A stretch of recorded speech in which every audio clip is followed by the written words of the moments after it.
الرحيم ميديا أنا جاي أويرني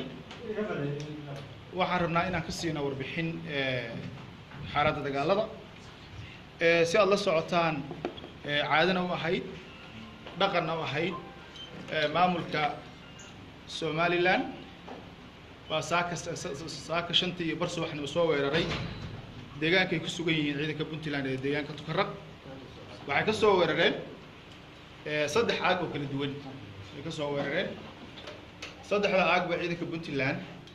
ayaa hadda ku sugan gacantana uga dhigay meelihii ay duulaan ka soo qaadeen taasoo ay marag u tahay garasho xumada iyo aakhirwaaga ay ku socdaan maamulkaas sidoo kale waxa halka ka soo gaaray dhibaato ballaaran oo isku jirta gaadiid laga gubay iyo kuwa gacanta looga hayo intaba dagaalka saaka dhacay intaas oo ahaa waxa kale oo saaka aroortii lagu sameeyay ama loo geystay shacabka degmada Laascaano dhibaato aad u ballaaran waxa laga soo bixiyay ciidamo booliis ah